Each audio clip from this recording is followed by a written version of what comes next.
To see you again. There is a degree of truth in that narrative, isn't there? I mean, it's certainly what happened in Brecon. The Brexit Party votes, had they been given to the Conservative candidate, which, you know, in other times that would have been their natural home, would have led to a Conservative MP being returned to Parliament at a time when you've got the most Brexity Conservative leader we've had in a while. Well, it's great to have a Brexity Conservative leader. It's about time, and he's only been in post for a while. So he's talking a good talk, but I've yet to see whether he's going to deliver.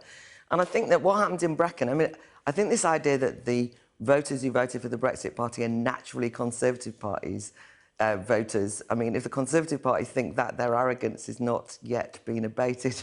I mean, a lot of the people who voted for the Brexit Party in Brecon would have been Labour voters, actually. And can we just remember the circumstances of that by-election, which was, it was first of all called because somebody had been involved in an expenses scandal.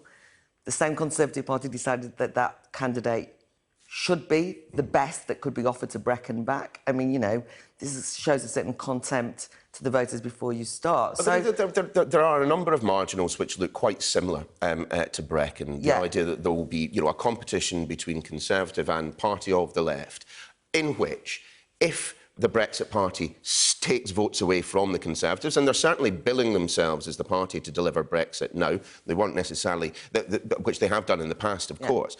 But if you take those votes, you're actually making Brexit less likely. No. So we all know that you could sit and have a calculation about what might happen in a general election. It depends when that general election might be called, which we don't yet know.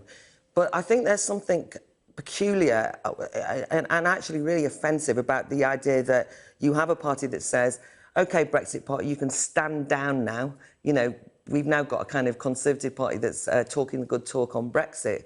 If the Brexit Party didn't exist, Theresa May would still be running the Conservative Party, it seems. If you remember the circumstances in which it was born as a party, Brexit was more or less thwarted and over. So you have to say that the role of the Brexit Party continues to be to argue for a clean Brexit, to carry on arguing for democracy, and remember that that democratic mandate was about to be thwarted. Brexit voters were being traduced. I'm delighted that Boris Johnson's got a campaign team and a cabinet made up of Brexit supporters. But the idea that anyone treats the Brexit Party as a kind of junior wing of the Tory party that kind of can be dismissed because we've done our job doesn't understand that there's something much more profound happening in British politics today. I take your point, but at the same time, apparently, you know, 10 Conservative MPs have approached the Brexit Party and suggested, you know what, guys, it might be a good idea if you do what, you know, happened on the left or the centre-left in Brecon, step aside and give us a clear run at it. So the point about pacts and give us a clear ride, it could be said that one of the things that could have happened in the Peterborough by-election was that the Conservative Party could have stood aside and given the Brexit Party a clear ride, because the Tory party came nowhere in the Peterborough by-election, and the Brexit Party came a very close second. So it's never going to happen in your mind? No, I didn't say that. What I'm saying is that... So it could happen? Of course it could. I'm saying it depends when the election's called. But I also think, can we just move away from this idea that any party owns Brexit? That includes the Brexit Party, by the way. I think every single party has... Well, I mean, the Tory party certainly can't go around saying we're the natural home of Brexit. I want them to deliver. The Brexit Party, however, does appeal more often in the north, and you've just been talking about the north. There are a lot of people who are Labour leavers who would think very strong now before voting for the Conservatives. So what I'm saying is that it's more complicated than simply being told to go away, when in fact the Tory party, they've only been talking this talk for 10 days. True. But and the Brexit Party has just been around for a little longer than that. I mean, you've mentioned several times now the prospect of a general election later this year.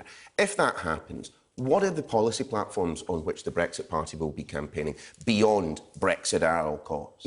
So one of the things that's been really nice about the very limited kind of policy discussion put forward by the Brexit Party, I mean, it's not God knows, it's not a fully formed manifesto, was that it did focus on saying there has to be major infrastructure, you know, industrial changes in the north. So one of the things that you could say is that's what it announced way before it's just been announced. I mean, it's part of a recognition that comes out of the whole vote for leave that there's huge swathes of the country that need to be developed. OK, well, we just had Henry Morrison on from the Northern Powerhouse Partnership. I mean, where is the Brexit Party support for the big infrastructure spend project that they say will get us closer to the powerhouse ideal?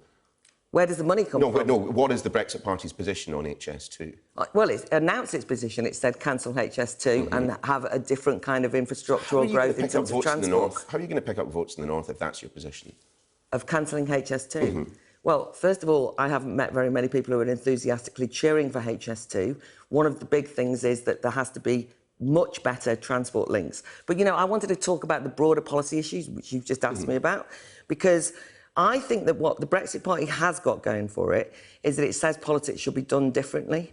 And everywhere I've gone in the North West where I was campaigning, people say they're fed up with two-party politics, we're stuck in a kind of one way of doing it. The Brexit Party could hire in some very slick PR people, develop their policies in a London office and present them all very nicely. It's argued. I get this. It is argued that it should be bottom up, right? And that, I think, is very positive. But isn't part of the reason that you don't have a fully fleshed out policy portfolio is because, as things stand, the Brexit Party is a collection of people with very disparate political views. Absolutely. You've moved from Marxism to kind of wherever you are to libertarianism at the moment. You look at others within your party, I think they would struggle to describe themselves in either of those two ways. I agree. So the big thing that holds us together is that a commitment to democracy and believing in the popular sovereignty and national sovereignty, which nobody else seemed to be bothered about until until recently. So what we're trying to do is to build a new kind of politics. That's what I think that people don't understand. If people say, oh, all that the Brexit Party should be is some sort of like Tory light version, or should just kind of come up with a new politics done the same old way, why can't you have a bottom-up policy discussion? We're going to have national conversations. We're actually opening up the discussion, guess what, to the voters. What a shock that is. There might be the possibility, you know, that you could shake up politics, because one thing that has been revealed by the Brexit vote, or rather the inability for the mainstream parties and Parliament to deliver it, is that what we've got now is an opportunity to redo politics. People have seen the complete barrenness of major institutions, House of Lords, first past the post not really working, the media, dare I say it, major institutions now up for question. Lots of people are actually asking more profound questions about what post-Brexit Britain might look like. So the first job of the Brexit Party is make sure Brexit's delivered. And if that involves, by the way, electoral pacts, that might happen. Maybe the Tory party might, instead of telling the Brexit Party what to do, make an approach to the Brexit Party and say, tell you what, we'll stand aside in certain areas. That would be a very positive thing for me. Let's work together new kind of politics. I'm quite excited. You certainly seem it. Claire Fox, thanks for joining us on the show.